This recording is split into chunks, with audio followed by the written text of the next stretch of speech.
Je suis présentement avec Jonathan Lévy de Open Mind Technology, qui est, merci, c'est vraiment un honneur de t'avoir avec moi au podcast. Je suis vraiment content que tu puisses participer à ça parce que, à cause du background, à cause de l'entreprise, à cause de ce que c'est, on s'est parlé un petit peu avant le podcast pour faire connaissance, puis je trouve que tu as une belle histoire, c'est une belle histoire d'entreprise, tout ce que tu as, puis je trouve ça le fun que tu veuilles la partager aussi. Puis que tu as des gens comme la personne qui s'occupe de tes communications qui cherche des médias comme notre podcast pour faire partager ton histoire aussi. Je trouve que c'est bien important aussi. Donc, des choses à savoir, c'est que tu as créé ton entreprise, tu avais 19 ans. Fait que c'est déjà quelque chose. Aujourd'hui, tu as quel âge? Je suis rendu à 34, bientôt 35. On va rajouter une bougie sur le gâteau dans quelques semaines, ça s'en vient. Ah oui, hein? C'est bon. Félicitations. En tout cas, c'est de partir des entreprises à un jeune âge, puis en fait, de tenir le bout, puis de voir ça grandir, c'est très impressionnant. On connaît, en tout cas, je connaissais pas ton entreprise avant. J'ai regardé un petit peu, puis on se rend compte que, vous êtes une entreprise qui a beaucoup de reconnaissance par rapport à la façon que vous gérez, je te dirais, gérer les ressources humaines, gérer l'équipe, gérer l'ambiance de travail. Vous focussez beaucoup, vous mettez l'emphase sur le fait que les gens doivent s'amuser, que ça doit être sain un peu là, le travail, puis c'est vraiment intéressant à voir. Vous avez beaucoup d'actions concrètes que vous faites dans l'entreprise pour faire en sorte que ça se passe. Et vous avez votre petite phrase, petite phrase que je vais dire, et je vais me permettre de la dire en bon québécois, mais c'est oser évoluer, pas d'excuses, tricoter serré, fais partie de la solution, amuse-toi ou décrisse. Ou des calices, je sais pas, c'est peut-être, on va décider. La version client décampe, donc on a plusieurs déclinaisons. Mais décampe, c'est pas un mauvais mot. Si vous mettez des petits logos comme ça, c'est que c'est pas gentil. Mais, donc, déjà, ça donne une bonne idée de quel genre d'entreprise que vous êtes, j'imagine. Tu sais, je pense que ça fait partie des communications dans l'entreprise. Puis je t'ai invité, en fin de compte, à ce podcast-là pour que tu puisses me parler, en fin de compte, de ta vision de c'est quoi les aspects les plus importants à maîtriser en tant qu'entrepreneur pour vous ressembler, disons, ou pour avoir une entreprise qui a une culture d'entreprise qui est durable, qui est saine. Du début, comment ça se développe, comment c'est rendu aujourd'hui. Quand je t'ai demandé ça, je pense que tu as beaucoup de choses à dire. Ça commencerait par quoi? C'est une bonne question, Nelson. Premièrement, merci beaucoup pour l'opportunité aujourd'hui d'en parler en espérant que ça puisse inspirer des gens à améliorer vraiment le bonheur au travail. Je pense que c'est super important pour nous dans l'organisation qu'on puisse s'assurer que tout le monde a du fun, qu'ils ont du plaisir. On passe tellement de temps au travail que je vois des gens dans mon entourage, pas nécessairement ici, là, mais c'est jamais rose partout, là, mais qui passent tellement de temps au travail qu'ils n'aiment pas ça, que ça vient les ronger à l'intérieur. Puis je pense que on a juste une vie à vivre. Ça a l'air long, mais c'est vraiment pas long. Fait que pourquoi pas s'amuser? Pourquoi pas être assis sur son X pour vraiment évoluer puis que le bonheur se ressente autour de ça. Fait que ce que je peux peut-être partager aujourd'hui, c'est un peu le parcours de comment on est parti vraiment de zéro au niveau de la culture de l'organisation jusqu'à aujourd'hui où est-ce qu'on a été reconnu l'année passée comme l'employeur, le meilleur lieu de travail au Québec, selon Great Place to Work, dans la tranche de 0 à 100 employés. Puis c'est un peu cet élément-là que je pense que je peux peut-être inspirer les gens ou aider des gens à faire évoluer le bonheur au travail, puis de s'assurer d'avoir une gang avec qui on a du fun à travailler. Puis ma philosophie a toujours été qu'on veut aller gagner une Coupe Stanley. J'ai jamais vu une équipe de hockey aller gagner une Coupe Stanley avec des gens qui n'avaient pas du fun, puis qui n'étaient pas des passionnés de ce qu'ils faisaient. Donc, le fun va venir beaucoup avec la passion. Si on aime ce qu'on fait, généralement, on va avoir du plaisir. On va être capable de travailler un peu plus sans que ça paraisse, sans que ça devienne lourd. On est capable de faire l'extra miles. Fait que c'est un des éléments qu'on transpose dans nos valeurs, qui est en anglais have fun or be gone, ou en bon français amuse-toi, ou décampe. Le mot que vous voulez à ce moment-là exactement. C'est un peu ça, dans le fond, c'est le reflet de on veut des gens qui sont passionnés, puis à partir de là, généralement, c'est ça qu'il nous faut pour aller gagner une Coupe Stanley. Il faut que les gens travaillent en équipe. C'est beau être passionné et être bon dans ce qu'on fait, mais il faut être capable de travailler aussi en équipe et non être des lonely wolves, des lone wolves, des loups solitaires en bon français. Oui, c'est ça.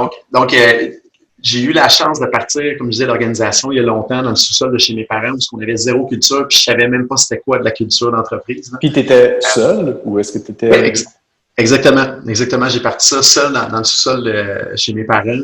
Puis, à travers le temps, après 2 ans, 3 ans, on avait un revenu qui fait commencer à faire un peu de sens. Donc, tout ce revenu-là est allé à payer un premier employé qui était un stagiaire.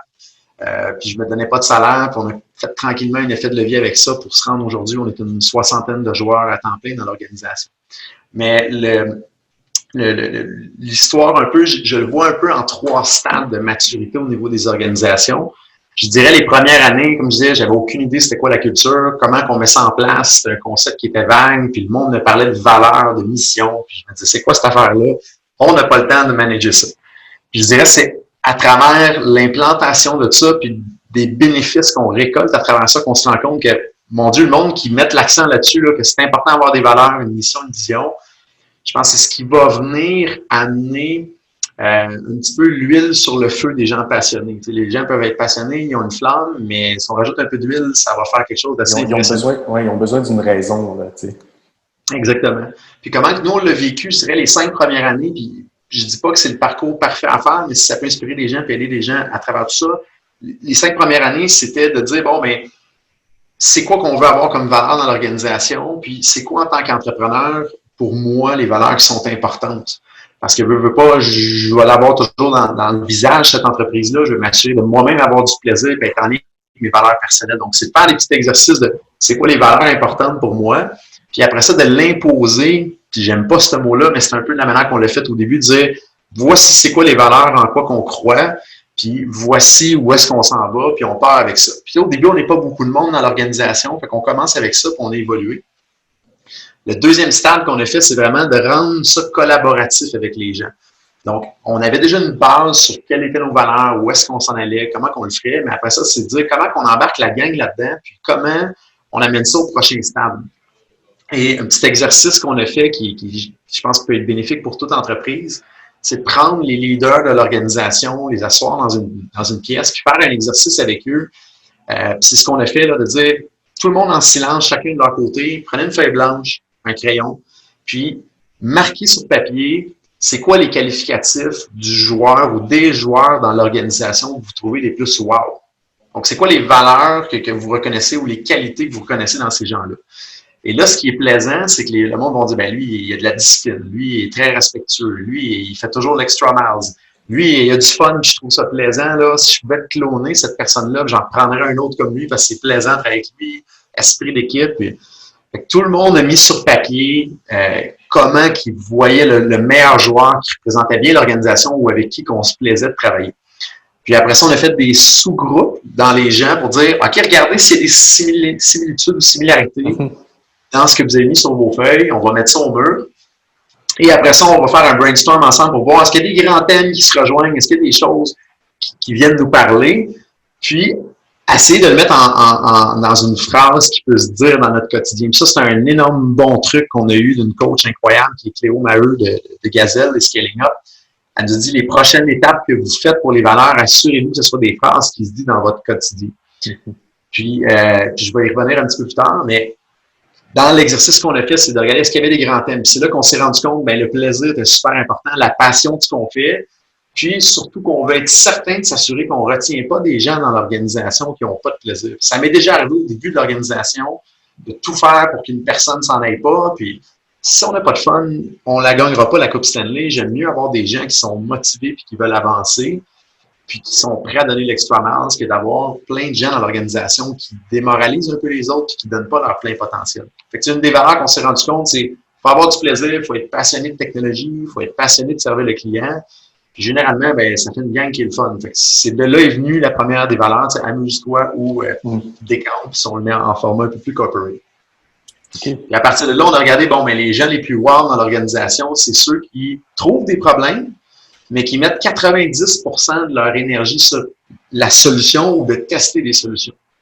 Donc, on a dit, parfait, ça, comment qu'on peut le mettre en phrase? On a dit, la prochaine valeur, c'est fait partie de la solution. Donc, on a une de nos valeurs, c'est carrément ça. Puis, l'importance de le mettre en phrase, c'est que cet élément-là, quand quelqu'un arrive avec un problème, là, on se challenge, comment tu peux faire partie de la solution? Là, à partir de là, ça commence à créer des discussions intéressantes, puis ça amène les gens où ce qu'on veut les amener en avant de nous. Parce que même chose avec chialer, hein?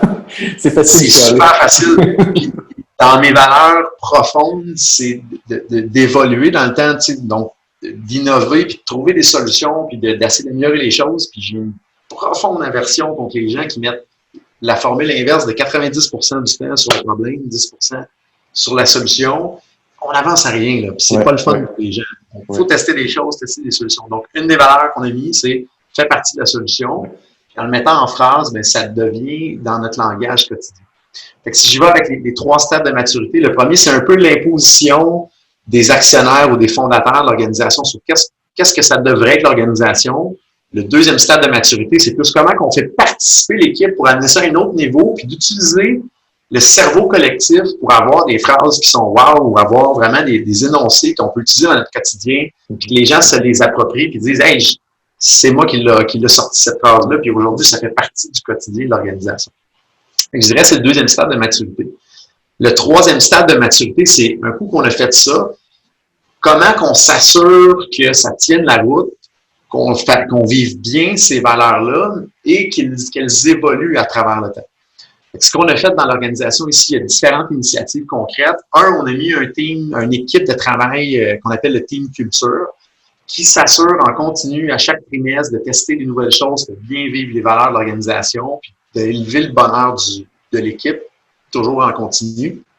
Et on teste des choses, des fois on frappe un mur, on retourne en arrière, on essaie d'autres choses. La gang, souvent, elle me dit « Ah ouais, Joe, ça c'est encore un autre projet pilote. » Là. On est un petit peu rendu la compagnie de projet pilote, parce qu'on ne veut rien promettre à long terme, parce que des fois, il faut décommissionner des choses pour avoir le budget pour essayer autre chose. Il y a un paquet de trucs qui est en projet pilote depuis 2 ans ici dans l'organisation.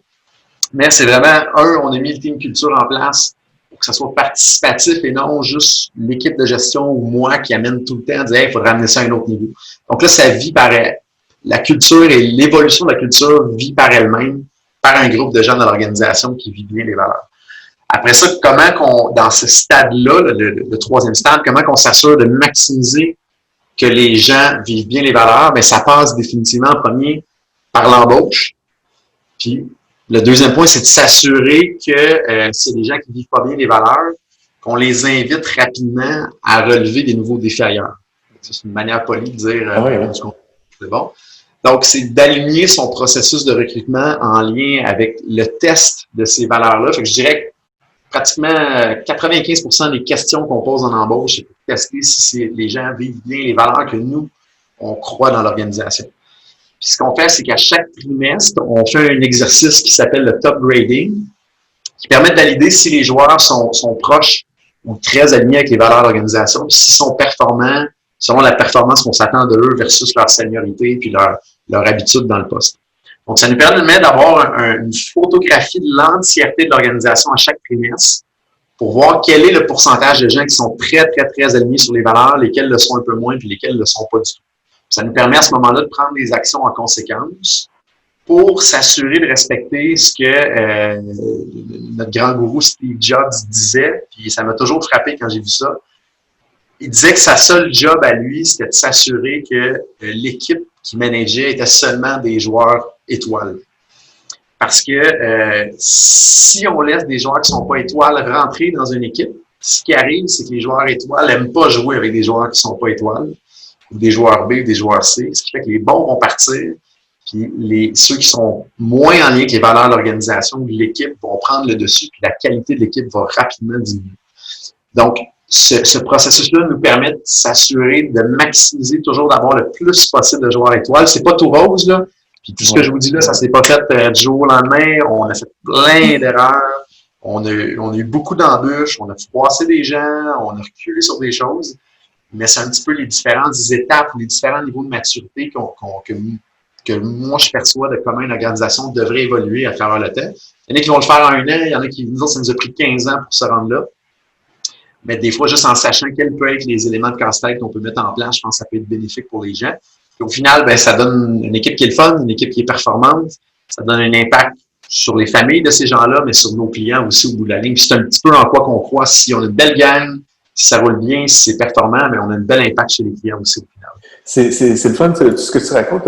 Est-ce que c'est à quel moment, parce que tu as commencé jeune, là, à quel moment, toi, c'est arrivé que tu as eu ce déclic-là de te dire comme, hey, il me semble que tu avais juste un stagiaire au début, fait que c'est peut-être pas à ce moment-là. C'est peut-être quand tu as commencé à avoir un peu plus d'employés, que tu as commencé à te dire comme, hey, ce serait vraiment important qu'ils s'amusent, tu sais. Ou est-ce que c'est justement le départ de des employés qui n'étaient pas contents ou des choses comme ça, puis que tout d'un coup, tu t'es dit, OK, je pense que l'esprit d'équipe, c'est une valeur.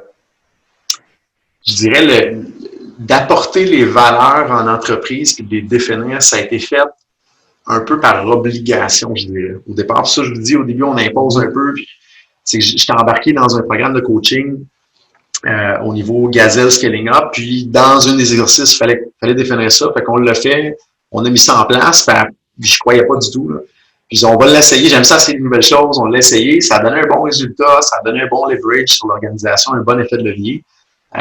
Puis après ça, là, j'ai commencé à voir ce que ça donnait. OK, si on amène ça au prochain niveau, qu'est-ce que ça donne sur la profondeur de l'équipe? Tu étais sceptique au début. Tout à fait. Tout à fait. Tout à fait. Je me rappelle, les premières années, je regardais le monde qui disait il faut vraiment que tu définisses tes valeurs, ta mission, puis ta vision. Puis, ouais, ça change absolument rien sur une équipe. Puis aujourd'hui, je pense pas qu'on serait rendu au stade où on est aujourd'hui sans avoir clairement défini des balises pour les gens, puis d'avoir aider à créer un filtre à l'entrée et à la sortie pour les gens, puis d'avoir donné des valeurs aux gens pour prendre des bonnes décisions dans l'organisation aussi. Puis ça va dans tous les extrêmes. Tu sais, on a des gens qui ont quitté l'organisation dans les dernières semaines, dans les derniers mois. Puis tu sais, le discours avec eux, c'est si vous quittez, on est correct avec ça. Si vous n'aviez pas de fun, il n'y a pas lieu d'ostraciser, je me trompe peut-être dans le mot, là, mais il n'y a pas lieu de rendre ça négatif. Si on veut être heureux, à un moment donné, des fois, il faut réussir à se poser les bonnes questions et à avancer. Puis après ça fait une belle équipe qui est motivée, qui veut avancer, qui veut aller au prochain niveau. Puis c'est comme ça, je me répète, là, mais je pense que c'est comme ça qu'on gagne une Coupe Stanley au final. La Coupe Stanley, t'es un fan de hockey? Je dirais non, mais on va faire beaucoup d'allusions à ça parce que les gens, je pense, se rapportent beaucoup à ça. J'aurais aimé ça, honnêtement, jouer au hockey. J'ai eu une longue saison de 3 matchs à 31 ans, qui s'est arrêté assez abruptement. Ça fait des belles anecdotes à compter aujourd'hui. Oui, c'est ça.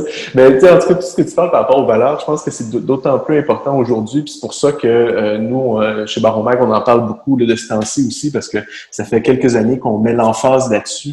Mais tu sais, c'est d'autant plus d'actualité le fait que les nouvelles générations, puis les gens en général, tu sais, il y avait des anciennes générations qu'on peut appeler les baby boomers, là, mais où est-ce que pour eux autres, c'était d'avoir leur carrière et d'avoir leur retraite et des choses comme ça, puis que de plus en plus, les générations veulent prendre en main les choses et puis d'être bien en quelque part, c'est souvent le plus value, le plus important dans une business, de se sentir qu'ils vont changer les choses aussi, puis des choses comme ça, tu sais. Fait que, merci beaucoup. Ça va être tout pour ce podcast-là, mais je suis vraiment content que tu aies pu nous partager ça parce que c'est vraiment très intéressant. Puis bonne chance dans la suite avec tes prochains employés et la suite de l'entreprise. Merci Nelson, merci énormément pour l'invitation. Puis je te souhaite un bon succès de ton côté aussi dans les prochaines semaines. Je pense qu'on est tous dans le même bateau avec la crise. C'est jamais tout rose, mais gardons positif puis assurons-nous d'avoir une bonne équipe motivée qui va dans la bonne direction. Donc voilà, merci beaucoup pour cette belle opportunité.